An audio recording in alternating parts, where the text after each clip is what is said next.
Okay, so variables. Variables are really useful. So let's say in this case that we want to figure out how many years the person has to wait. So instead of just saying sorry, too young, we wanted to say how many years they have to wait.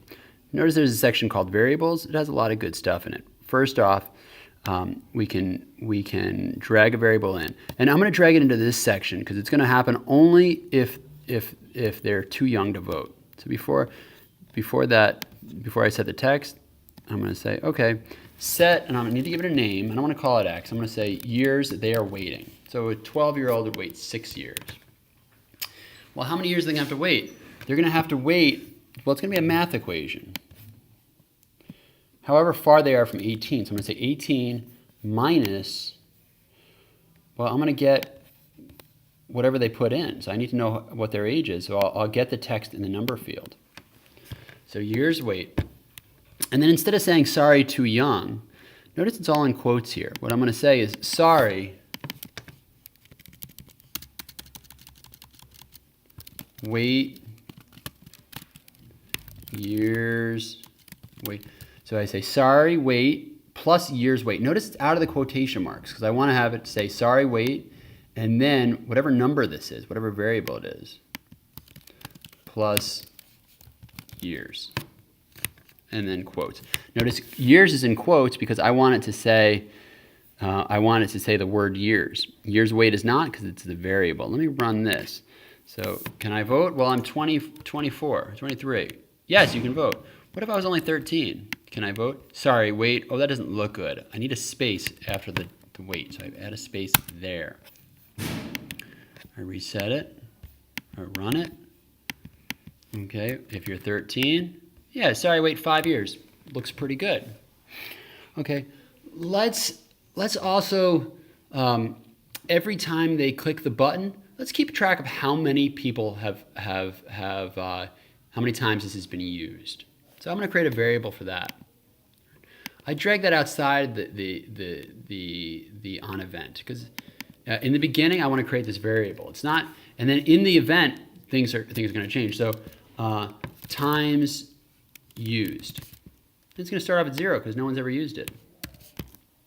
Okay, and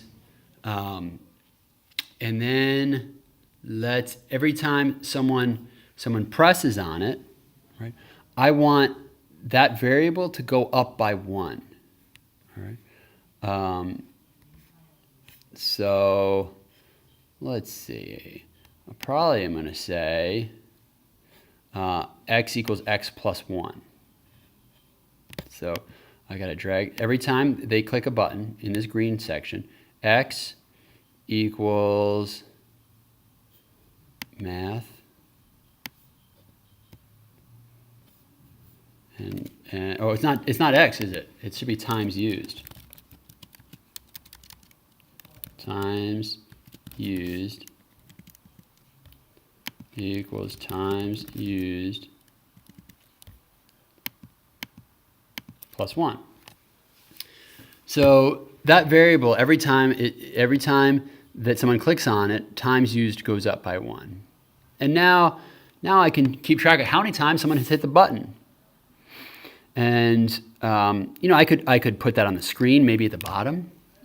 I could have it, I could have another if statement saying, if times used is greater than 3, have it say you've done this too many times, or don't you know something? Whatever, we could do anything we want. I'm gonna have it just display at the bottom.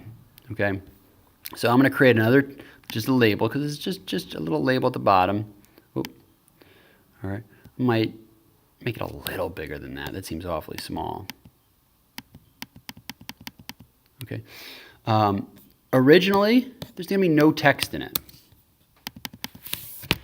But I'm going to give it a name, times used text.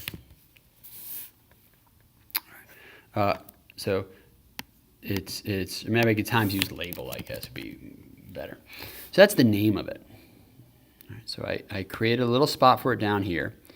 Now, every single time that they click the button, times used goes up by 1. Okay. And then I want to put that on the screen. So I'm going to set the text of that field times used label of that label, and I'm actually going to set it to not text. I'm going to set it to that variable we made times used. So now if I run this, it doesn't say anything here, right? Because it hasn't been used yet. But all right, so let's say 14. Can I vote? 1. All right, 25. Can I vote? Yes. Oh, 2. Notice it's cut off a little bit. I think I made it just so ridiculously small. So I got to make it a little bit bigger. Now if I run it, okay, 12. Can I vote? 1. 22. Can I vote? Yes. 223. Yep, I'm 223 years old. So you get the sense of how you might use variables. And there's, we can use variables and conditionals together to get real power.